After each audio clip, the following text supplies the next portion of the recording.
was wanting to do a quick video on processing wet wood that you might be able to find and get from roadsides or from people. So I had a friend last night called me and had some flaming box elder, a tree that they just cut down. So I went down and got some of that. I'll show you how I process that and how I seal the ends for that. So here I just have a small piece. This is a small piece of wood just for demonstrations. But I give you the two options here. This is the pith. You see the inside here, this pith. If you leave this log like this, you can already see, which I did, it was wet. You can already see I've got cracks in here. I've got cracks here, here. Basically, this thing's cracking in about every direction because of this pith. So what you would want to do to prevent that is you want to cut out the pith. So you would cut down this way and then down this way, and you would have a bowl blank. This would be one of your bowl blanks, and this would be your other bowl blank, okay? And then these two pieces, this piece and this piece, are quarter sawn pieces you could use for spindle work or small dishes or something if it's a big tree. The other option would be to cut the pith out this way. So you could cut down this way and you'd have your bowl blank over here. And then you could cut down this way and you'd have a bowl blank over here. Again, you'd have these two pieces would be quarter sawn work for spindle or small dishes. And this part right here, you would just throw away. It's just going to cause your log to split apart. And so you want to do that, make these cuts as soon as you get the tree to relieve the stress while this thing starts drying.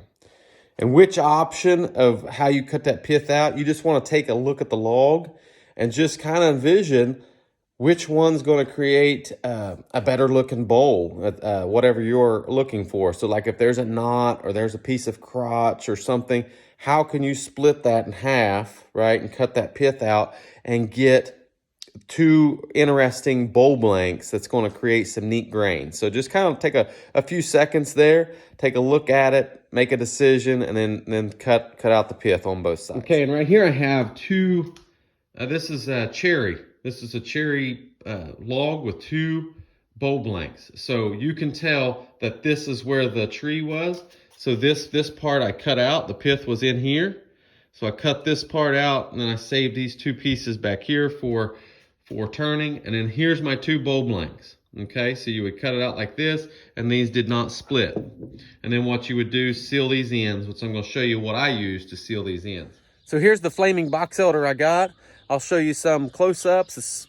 It looks pretty good, but I was in a hurry and I actually didn't cut down both sides. So I just cut the log right in half. So I didn't cut all the pith out.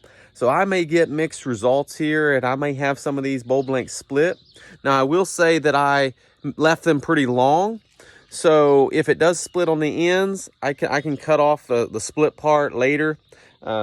And I'll still be able to get some bowl blanks out of it, but I'll show you those close up. Now what I use to seal them, a lot of people use wax products. I forget, Anchor Seal, I think is what the product is. A little more expensive.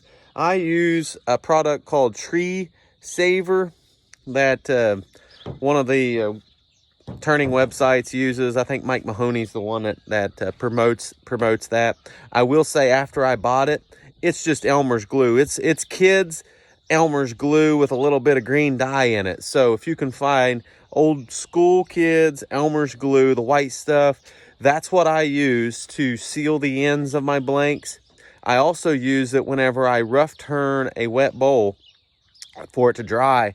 I use it to paint the whole outside and inside of the bowl, and I've had 100% success with my bowls not splitting doing that method. So I think it works pretty good, and it's a pretty cheap alternative. I think this was like 20 or 30 bucks, and I've been using it for a few years because you can thin it with water and all that. So here's one of my bowl blanks. I'm just going to get some of this glue over here. I've got it in an old junky bowl I turned. Put a little bit of it on the end here. The end is the most important. Of course, my brush is still a little wet, but I like to get a couple inches into to seal this, because what's happening is the end of this log is going to lose moisture much faster. This is going to lose moisture much faster than up here, and that's what's going to cause that to shrink. and those stresses of it shrinking is what's going to cause it to crack. So you're just trying to slow down the end grain from drying so that it dries at roughly the same speed as the rest of the bowl blank. So you want this to dry the same speed as this up here. So you're trying to basically think of that end grain as a bunch of straws, and you're trying to fill those straw ends up so they can't lose the moisture. So there you go. That's what I would do on every end of all of these logs, and let that dry.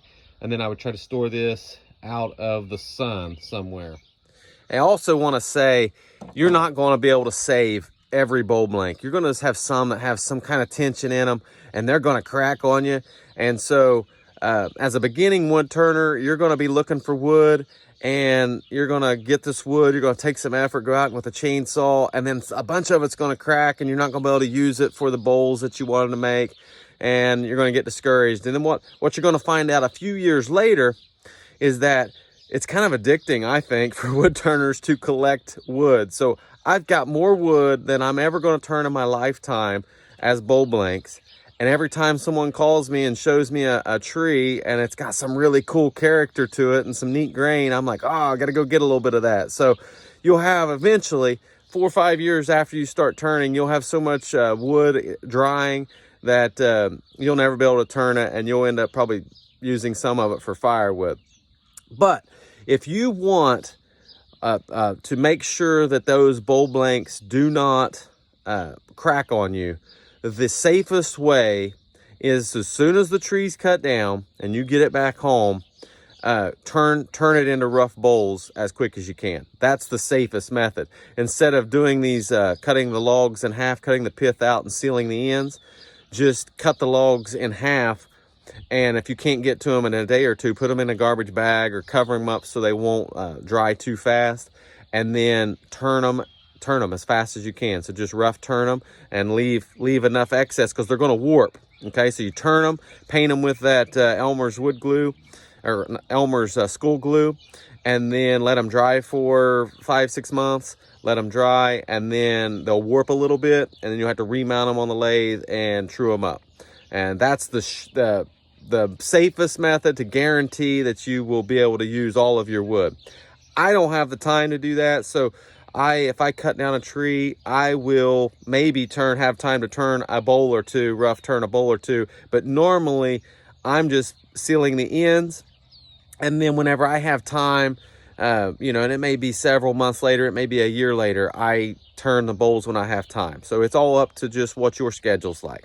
But I hope that helps. It's one of the more frustrating things with wood turning is that the wood moves, and it's a whole process to get a bowl. So don't think that you're just going to go out and get cut down a tree and turn a bowl, and the wood's not going to move on you, and it's not going to crack, and it's not going to warp and all that. It's going to, and I haven't found a method that keeps it from doing that. So I've found methods that get me good results, but it takes a little bit of time and process, and I'm good with that.